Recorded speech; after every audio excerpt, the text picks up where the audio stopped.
First thing I want to do today, I don't spend too long over, will be an informal, but not too informal demonstration that the clique problem, the problem, you're given a graph with n vertices, does it contain a clique with n vertices, is NP complete. I remember last time I gave you what I described as a trivial example of an NP complete problem. That's the problem, you're given a binary circuit. Does there exist some choice of zeros and ones for the input that gives you a 1 as the output? And that's sort of trivially NP complete because you can just make your circuit calculate any other Boolean function that is polynomial time computable. And so then the question just more or less becomes, is there an input for that Boolean function that gives you a 1? So anything that you want can be translated into that. So my task now, effectively, is the following. I want to take a circuit and I want to build a graph such that the graph has a clique of size m, if and only if there is some choice of inputs for the circuit that gives a 1. I suppose I can let me just write that, just to hold this in one's head. So I'm given a circuit. So I want, let's call that C or something. I want a graph G such that G contains Km if and only the circuit has some choice inputs that give 1 as output. If I can do that, then I've shown, well, if I can do that subject to obvious constraints such as I want the construction to be something I can obviously do in polynomial time. I want the graph not to be massively bigger than the circuit. So the circuit is n inputs. So the size of the graph will be comparable to the size of the circuit, etc. But, why does this do the job for me? Because then if I've got any NP complete problem, first I devise a circuit such that that given NP complete problem has answer yes if and only if there are some inputs that give me 1. Then I construct a graph that contains a clique if and only if the circuit has those inputs. And then if I've got some black box that tells me whether the graph has got a clique, then it has therefore told me whether the original NP problem had answer yes. So how do we do this? So let's start with the circuit. So this is going to be informal. I won't write down exactly what I'm doing. I'll just tell you what I'm doing. Let's take a rather simple circuit just to draw, but the argument will apply to any circuit. Let's suppose I had an AND gate here, an AND gate here, and an OR gate there or something. Now how am I going to build a graph out of it? Well, the graph has to have the property that a clique in the graph corresponds in some way to a choice of inputs. So what I want to do is to choose the graph in such a way that if I've got some subset of vertices of a given size and they're all joined to each other, it somehow forces me to make some declaration of whether I'm going to choose a 0 or a 1 here, a 0 or a 1 here, a 0 or a 1 here, a 0 or a 1 here. Now, just leaving aside all other properties of the graph which I have, but I'm giving you this spiel rather than just presenting you with the graph, because I want to try to convey the fact that NP completeness proofs, a lot of them are reasonably natural and easy. So this is the sort of rough thought process that goes behind it. I think there have been some examples where people have really had to struggle to prove that something's NP complete and then managed. But by and large, I think it's usually sort of a little bit of ingenuity is needed, but not too much. Once you've done a few, you sort of get the idea. So what would possibly force us to choose between noughts and ones? Well, I could just take each input vertex and replace it and put two vertices in my graph. Actually, let me just arrange them horizontally rather than work out nicely here. So I'll have some pairs of vertices in the graph, and I'll just for my own convenience, it's not part of the construction of the graph, I'll label them 0, 1, 0, 1, 0, 1, 0, 1. Now, if later on I can somehow insist that I must choose at least 4 of these 8 vertices in my clique, and if I don't join this vertex to this vertex, and I don't join this vertex to this vertex, and so on, then I'm going to have to choose precisely one of this naught and this one, and precisely one of this naught and this one, and so on. So it's very simple. I just replace the vertex at the top there by a pair of vertices. I'm not saying anything about whether these...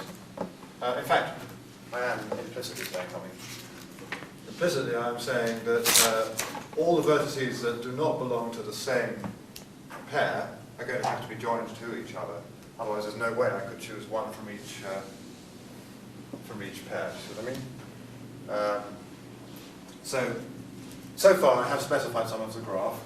I'm going to say that, but I won't draw all these into things, it'll get horribly messy. But let's just say within each pair they're not joined, and within different pairs they are joined. And later on, we'll see that we've got to choose 4 vertices from up here, so we've got to choose precisely one from each pair, and therefore I've got to choose something that's going to correspond in some way to a choice of inputs. All right, now let's see how we can realize this AND gate here. So let's first of all do something obvious, but it doesn't work. So I'll have a 0 and a 1. What I want to do is say that I want to do something that's going to make it force me to choose this 0 if I choose 0 and 0, because the AND of 0 and 0 is 0. So the main thing I have to ensure in order to do that is that this is 1. Well, first of all, as usual, I will make sure that I have to choose at least one of these 2 vertices. If this 1 is not joined to both this 0 and this 0, then I'll have to choose the 0. So, in order to, but also, I would also, in order to be able to choose 0, I have to make this 0 join to both that 0 and that 0. So, what about 0 and 1? Well, 0 and 1 would have to be joined to 0 for the same sort of reason. Otherwise, I wouldn't be able to choose this 0 if I chose this 0 and this 1. So I do that. And 1 and 0 would have to be joined to 0. And then 1 and 1 would have to be joined to 1. And what have I got? I've got something that doesn't work because... Why doesn't it work? Yes, because if I choose 1 and 1, they're also joined to 0. So 1 and 1 wasn't forcing me to choose 1. So the very first thing you write down doesn't work, but the second thing you write down does work. So here's the second thing. We don't have 2 vertices down here, we just have 4 vertices. So this one will be the 0, 0 vertex. This one will be the 0, 1 vertex. This one will be the 1, 0 vertex. And this one will be the 1, 1 vertex. And I'll label these 0 because the AND of 2 0s is 0. 1 because a 0 and a 1, sorry, 0 I mean, because a 0 and a 1 gives me a 0. 0 because a 1 and a 0 gives me 0. And a 1 because 1 and 1 gives 1. And let's do precisely the same here. I had an AND gate there, so let's quickly do the same thing. 0, 0, 0, 1. So this 0 is joined to the 2 0s. 0 joined to 0, 1. 0 joined to 1, 0. And 1 joined to 1, 1. Now, I just have a faint feeling of anxiety at this point that if what happens if we need 8 vertices down here or something, or 16 or something, but actually you don't, thank goodness. So let's just see why not. So let's just get an OR gate down here. Turns out that 4 vertices is still enough. Because it's an OR gate, I'm going to turn out to be labelled 0, 1, 1, 1. And the idea is I'll join 0 to all 0s here and all 0s here.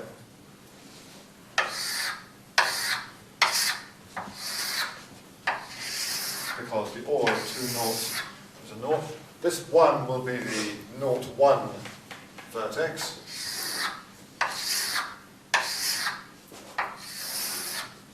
And this 1 will be the 1 naught vertex. And this 1 will be the 1, 1 vertex. Let's have a little look at that.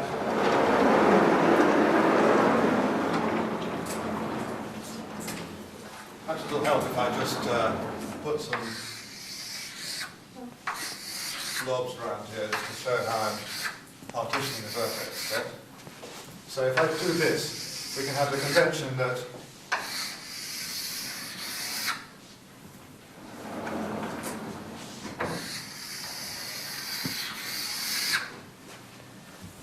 all other edges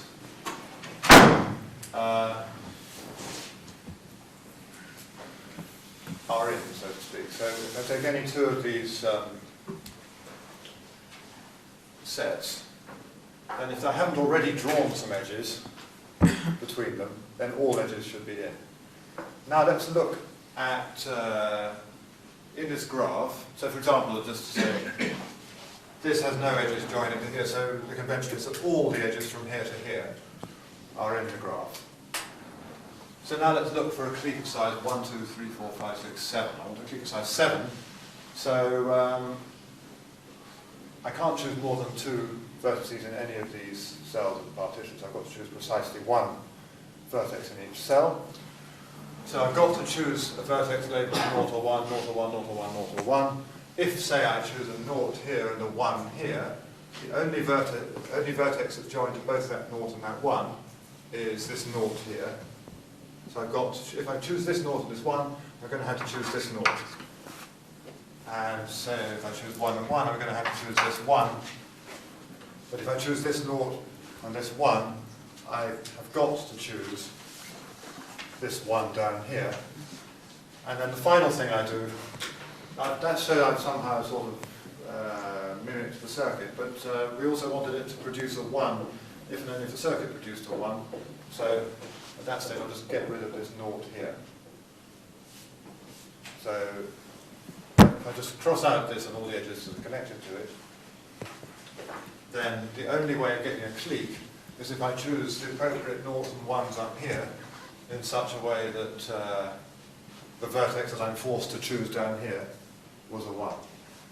And actually I haven't done NOT gates, but those are very simple. So if I've got,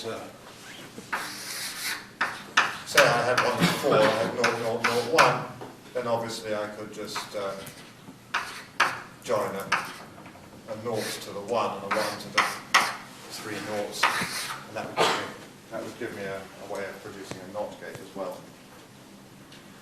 So I'll just say that once again.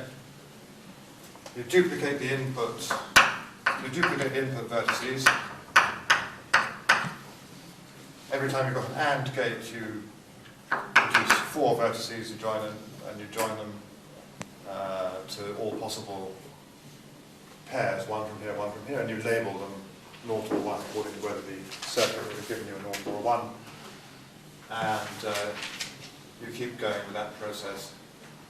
You join all the other edges that you haven't talked about yet, and then a clique has to choose precisely 1 from each cell of the partition. And once you've chosen which ones you get from the top, all the rest is forced in precisely the same way that a circuit does its job with AND and OR gates and NOT gates. And then you get rid of the 0 in the very bottom that corresponds to the output. There might be 3 noughts, in which case you get rid of all those. And then you're done. And you've got a graph that contains a clique of size m.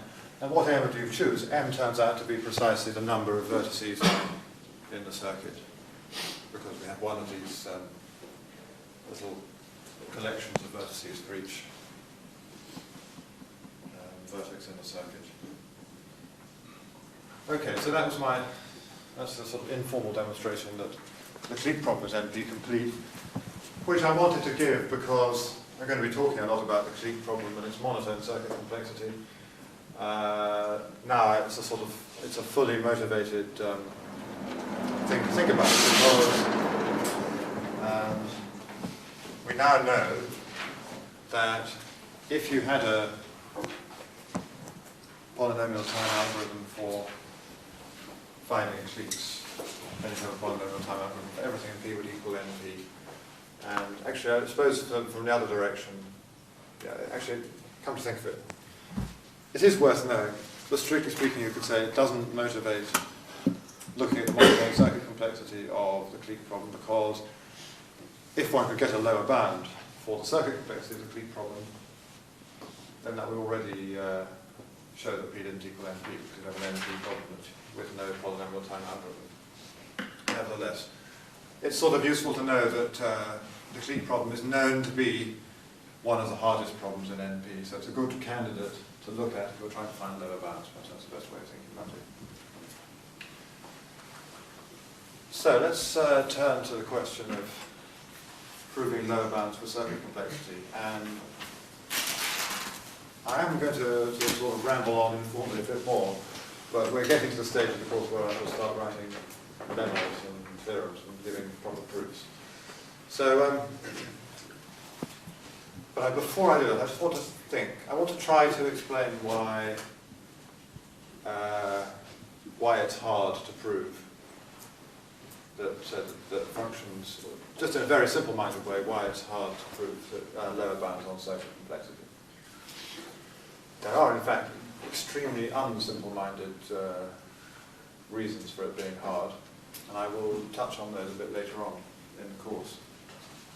But I just want to sort of, what I'm going to do is I'm going to look at a very naive definition of complexity and show why it doesn't really help at all.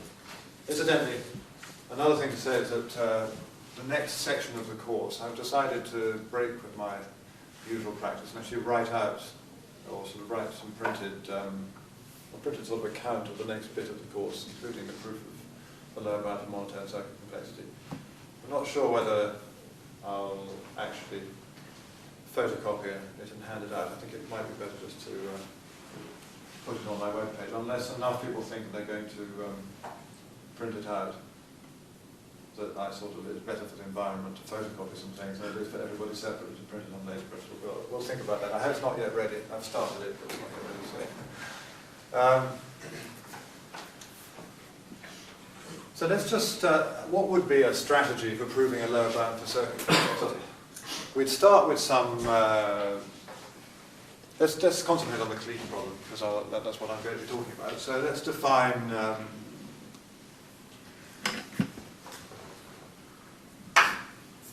so I'll say n equals m choose 2, and I'll let gamma be a set of graphs G such that the vertex set of G is the set 1 to M, and G contains clique of size R. Now we can think of gamma in an obvious way.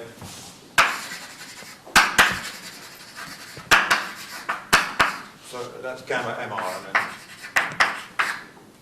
So we can think of, let's call it gamma equals gamma MR. So I've got, so we can think of gamma as a subset of 0, 1 to n. So what we wonder whether I need to spell this out. So perhaps I will. So phi bijection from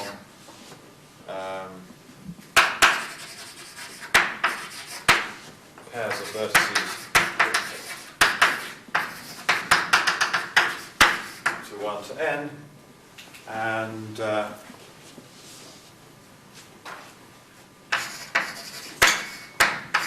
G associated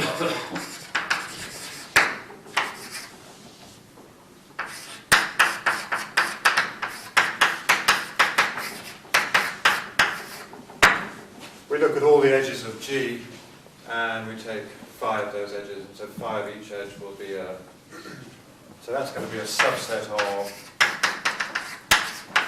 1 to n, and then we convert the subset of 1 to n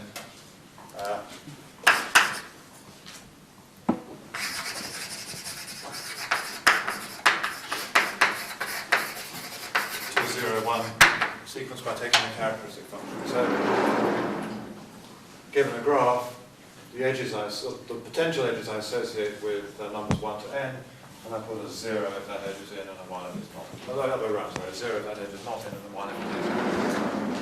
Anyway, so I wanted to say that once. Sometimes it's convenient to talk about 0, 1 sequences, sometimes it's convenient to talk about gamma as being a set of graphs. I shall just pass completely freely between the two, and I will not mention phi and things like that, I'll just completely identify them. So gamma is a bunch of Boolean sequences, it's also a bunch of graphs.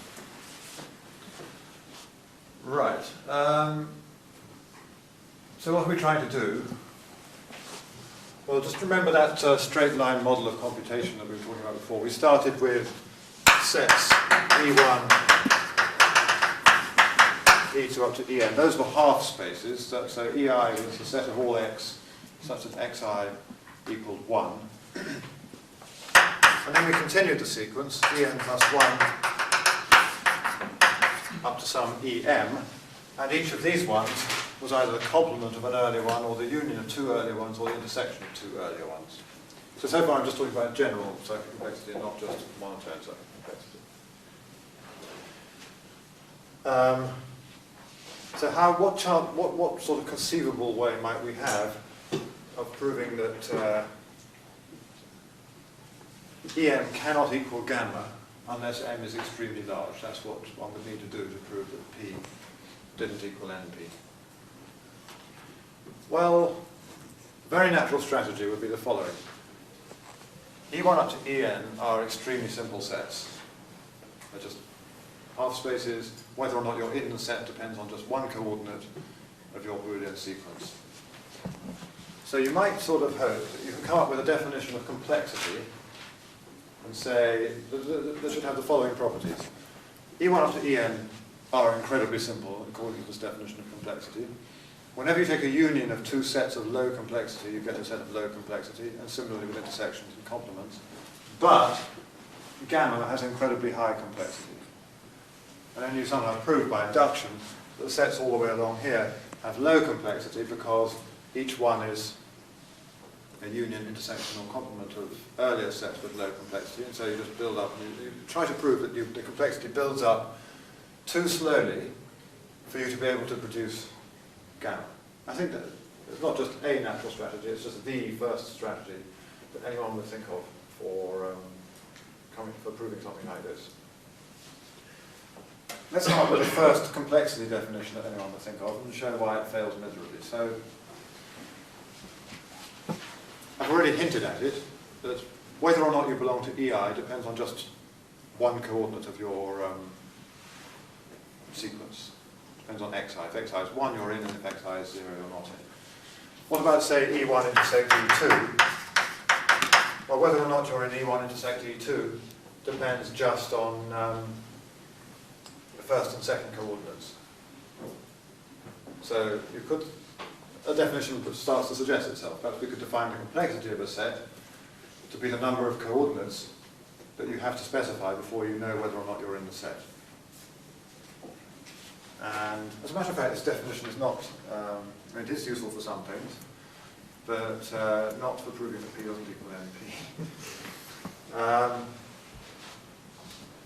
I'm going to do one thing that's very stupid, and then I'll do something else that's marginally less stupid, but still fails miserably. So the very stupid thing to do would be to say, well, the complexity, if so kappa, I'm defining kappa of A to be number of coordinates needed, or you must specify of x to determine whether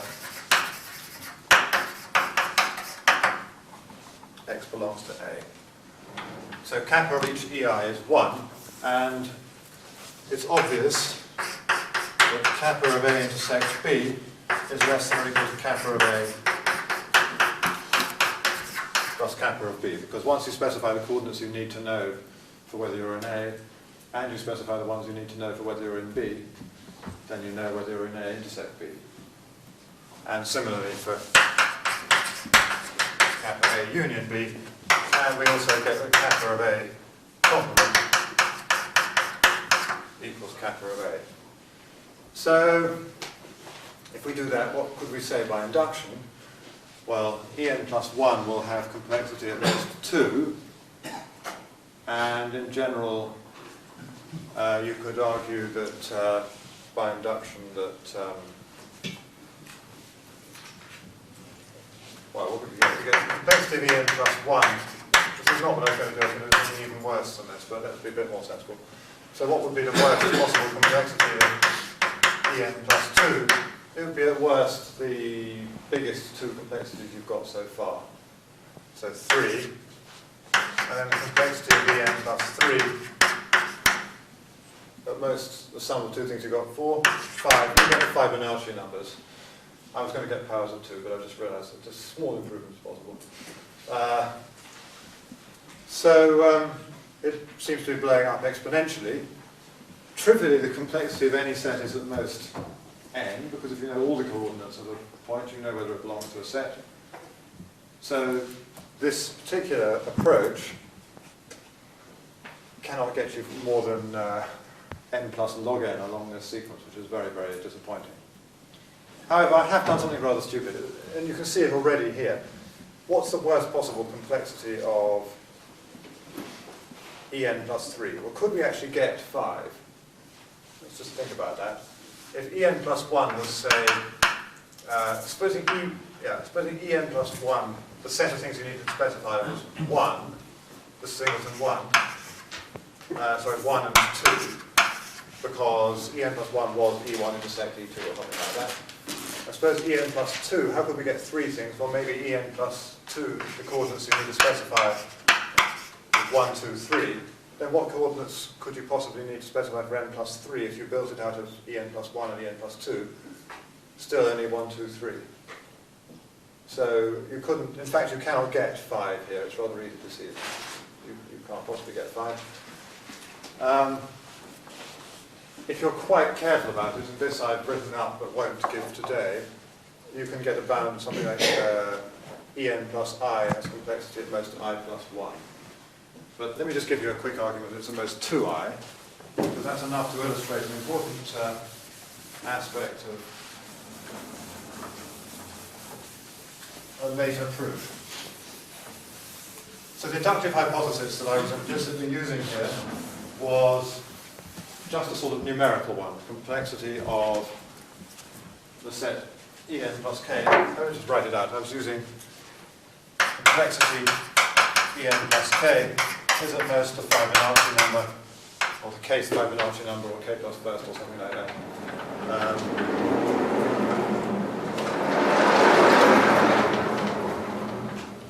But if instead of a numerical inductive hypothesis, you go for a sort of what you might call a set theoretic inductive hypothesis, you do something much better. So here's a better inductive hypothesis.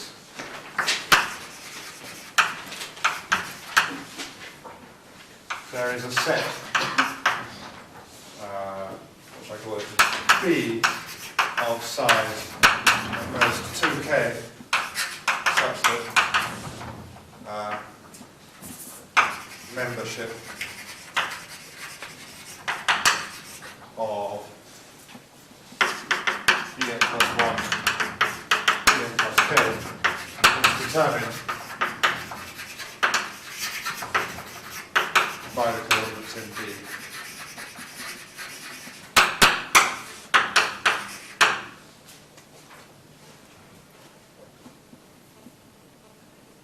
So all these sets, you know whether you belong to them if you know all the coordinates from B. now let's just see why we can get, supposing I now look at En plus k plus 1, what could it be? It could either be one of the half spaces intersect one of these things, or it could be one of the half spaces union one of these things, or a complement of something before, or it could be two of those union each other, or it could be two of the half spaces union each other, or something like that.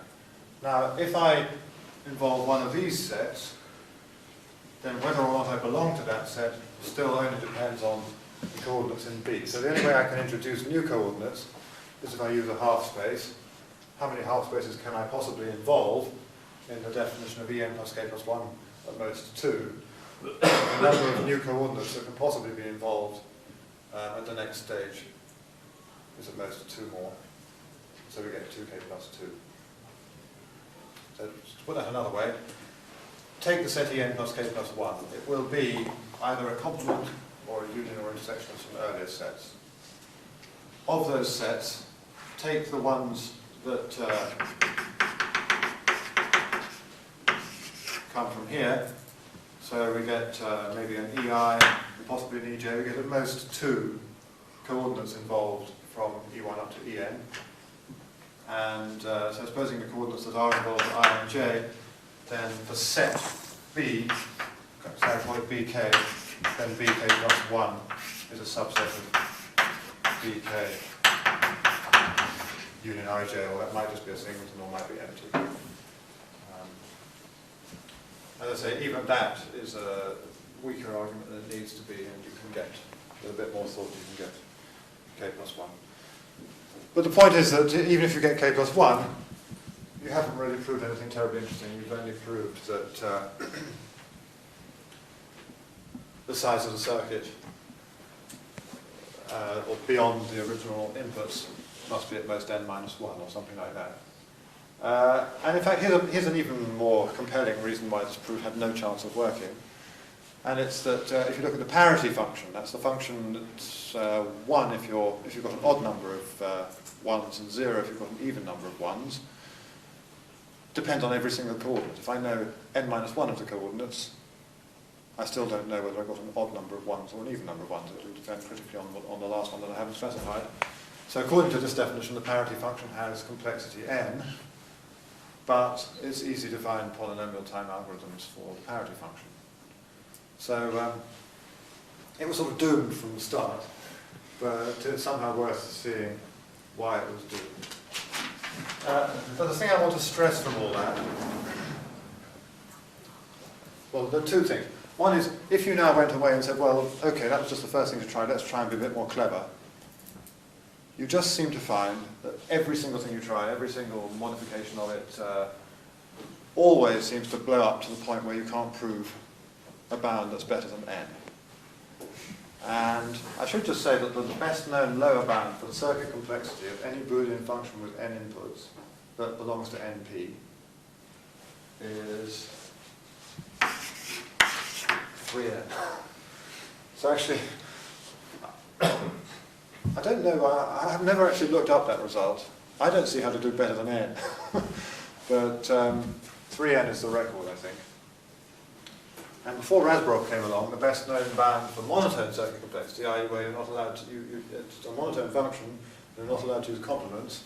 There was a huge improvement on that, it was 4n. But that situation has now changed. But the second thing I wanted to stress was this point that when you are defining a complexity definition, then the sort of inductive hypothesis that you're better off taking is one that's somehow connected with a set rather than with just with a number. So if you're trying to define your complexity to be some numerical parameter associated with a set, then that seems to be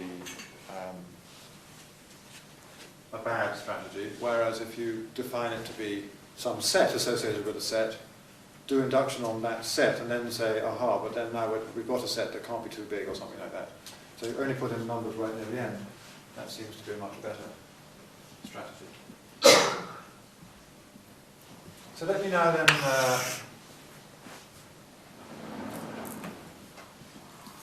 talk in rather general terms about a method that Rasboroff introduced, and then we'll have to refine it a little bit in order to make it work. So this is the method of approximation.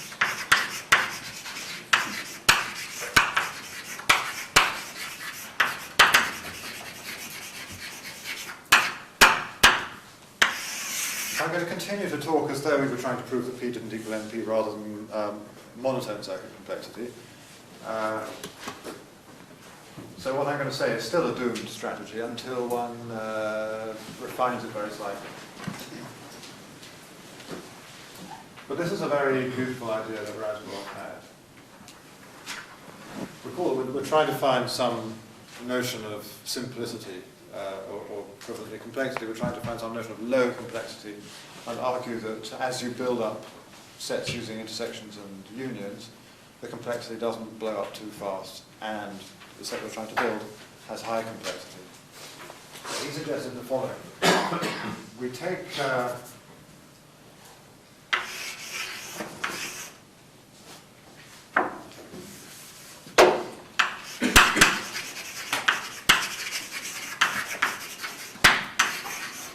equation L of subsets of the Boolean cube. And so the idea to have in the back of one's mind is that L consists only of simple sets. So sets in L are somehow simple. And define operations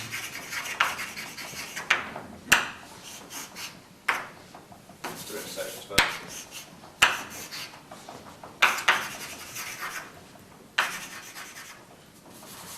I don't know what to call it. We're not really going to do the complements. So let's just forget about complements. You can extend what I'm talking about and have some. We can think of that as a sort of pseudo intersection, pseudo union, and we could have a pseudo complement as well if we were trying to go for arbitrary circuit complexity rather than just monotone. In the paper, I think it's standardly, this is known as the meet and the join. What I'll call them that, the meet and the join.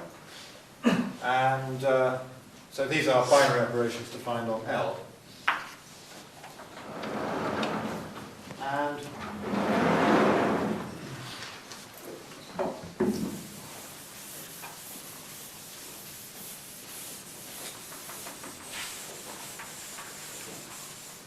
a couple of basic properties that L should have.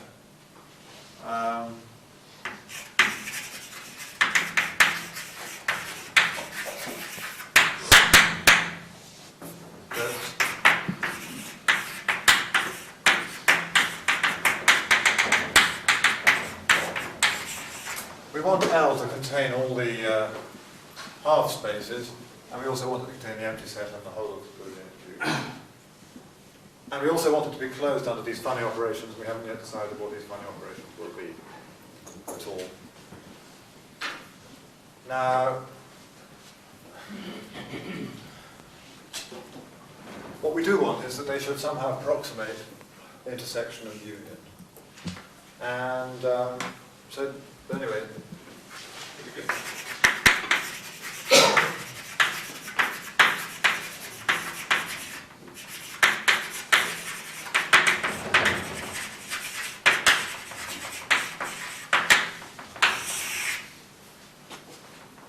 I'm really not assuming very much about the meet and join. I'm not sort of assuming that the meet is associated with one another. But actually,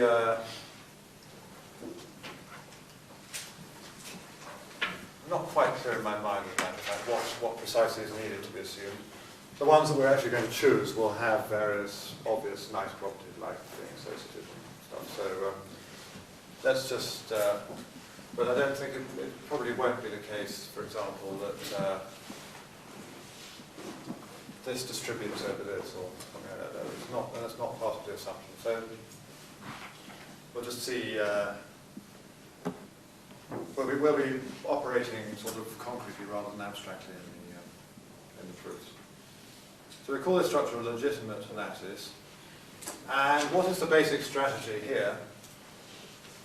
It's to start with a circuit, E1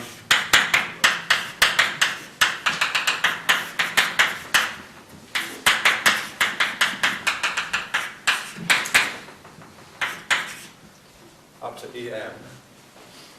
And so again, this is what I mean by,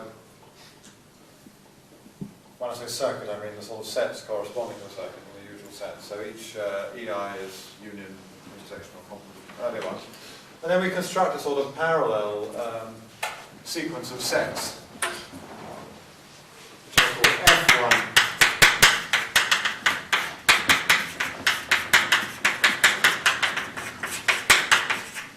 And how do we build the FIs? Well, F1 up to Fn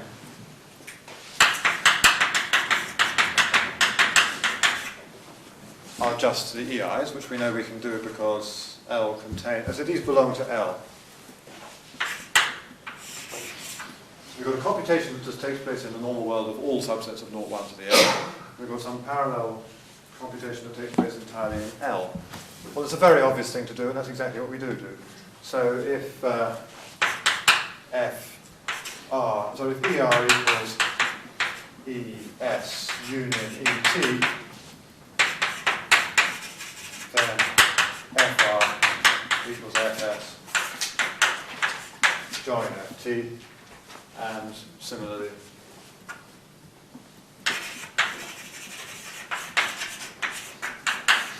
for the meets. So in other words, the F sequence does exactly what the E sequence does, except it replaces unions and intersections by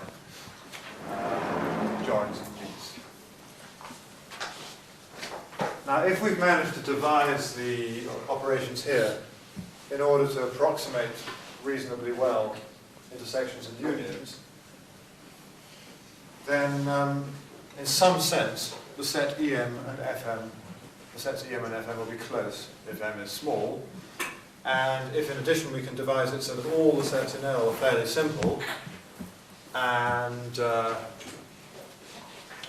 set gamma MR, the set that we're trying to produce as our EM is not simple, and it's not even close to simple, then we have a proof. So that's the rough idea. The rough idea is, because of this, we know that EM is close to FM. FM is very simple. Gamma MR is not at all simple. In fact, it's not even close to a simple set. And therefore, EM can't be gamma R when M is small. That's the sort of basic strategy. But it does leave unanswered one huge question, which is how on earth to define these operations. But that's going to be a task for the next lecture. In this lecture, I want to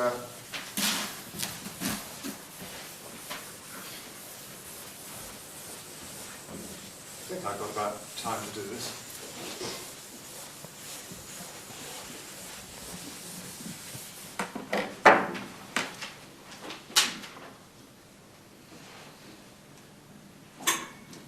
I'm in a slight dilemma about what to say at this point. There is an extra property that the particular definition that Radbrock came up with has that's very helpful. I'm wondering whether to, I think I'm going to take the slightly shorter route, and then I think in the notes that I've been writing, I've taken a rather roundabout route of sort of saying, well, trying to sort of build up to it, because what he does looks so sort of extraordinary that you can be left with the feeling, and I still am largely, sort of how on earth did anyone ever think of this? So I've tried to write something that's a bit sort of long and rambling and tries various things that don't work quite so well, and then sort of refine it until you actually get up with the definition. But there are still some unjustified leaps that I hope maybe to do something about. But so let me just say, without any real justification, but I will justify it in retrospect, that we will also have the property that the definition that he comes up with, come to think of it, this is not totally essential. But, okay, so I needn't have made this remark, it suddenly occurs to me, but let us, the definition will turn out to have the property that A meet B is a subset of A intersection B, and A join B is a superset of A union B.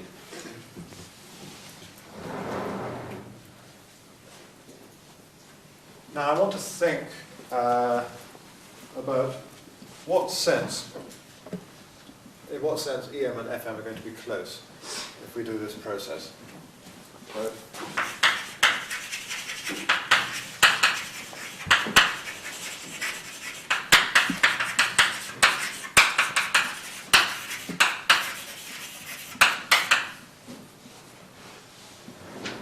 To answer that, actually what I'm doing here is giving the proof and then we work out what the statement is afterwards. So the proof is, let's look at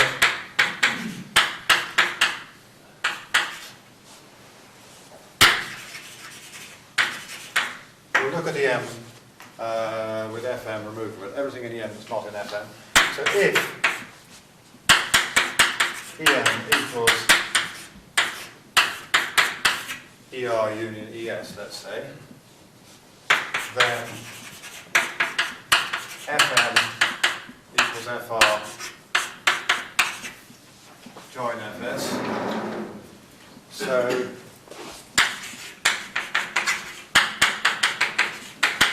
EM minus FM equals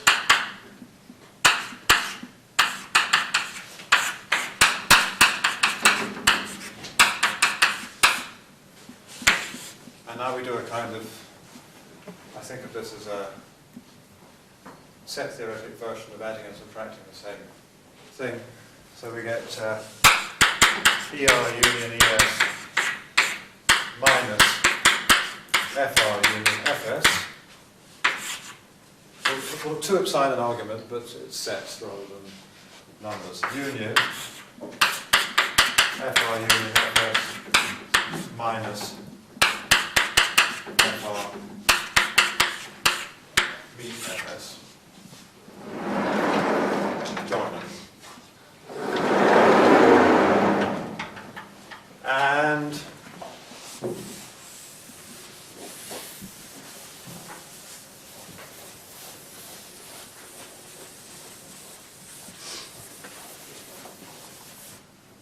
that's contained in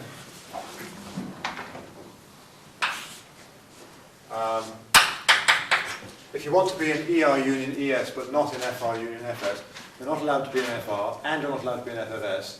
So if you're in ER, then you must be in ER without FR, and if you're in ES, you must be in ES, not FS.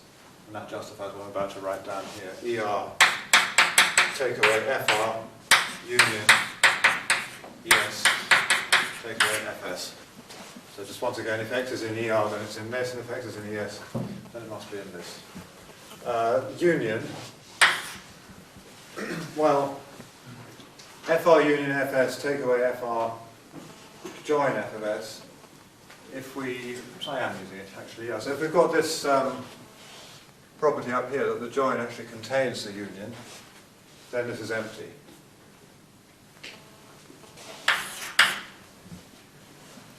Let me do another similar calculation for the case where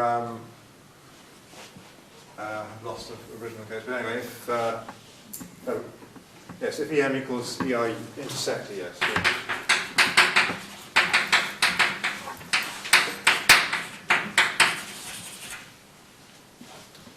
Then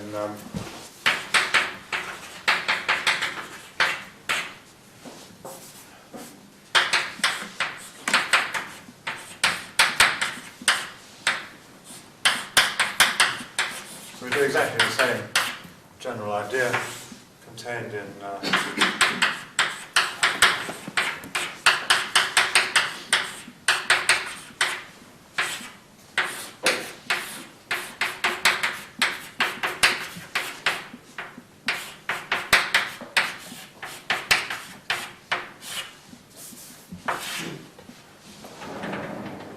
and this lot here is also contained in ER, take away FR.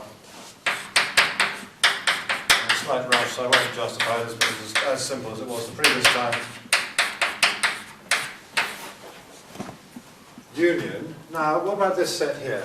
We don't really know about this. We know that ER intersect FS, sorry, FR intersect FS does contain FR meet FS. So, if we don't know about it, let's just give it a name. We'll call it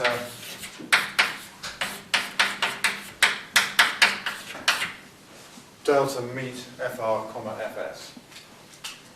And the point here is that this sort of tells us that if we can devise the meat in such a way that the meat of any two sets is not too much smaller than the intersection of those two sets when they belong to L, then we can think of delta FR f of S as being a sort of small error set. So this is a sort of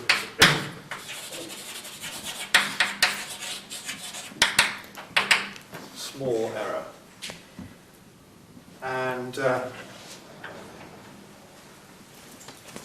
what I've just given you is a proof of, maybe at the beginning of next time, because unfortunately the timing hasn't worked out very well, I will do the other cases, which I might just have left because they were similar. This sort of gets back into the swing of this. So by induction, let's write down what we end up proving.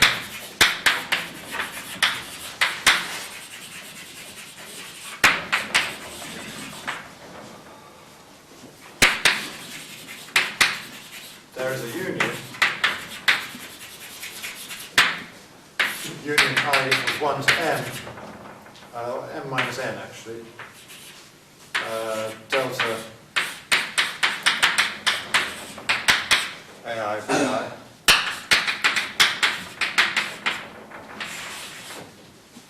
where ai and bi belong to this set L, such that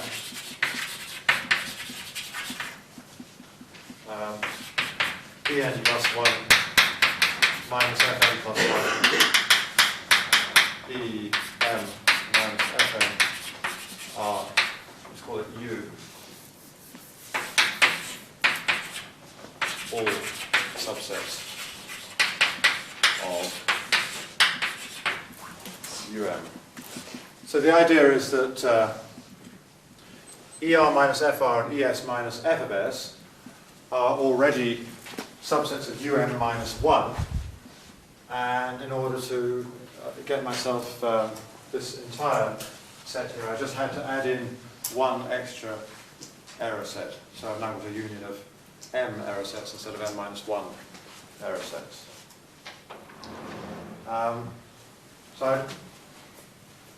In what I'm going to hand out on the web page, this will be written a bit more formally, and but I'm sort of proving it backwards because I want to emphasize somehow that the proof was generated by, it sort of generates itself, whereas I could have just slapped down an inductive hypothesis and proved it.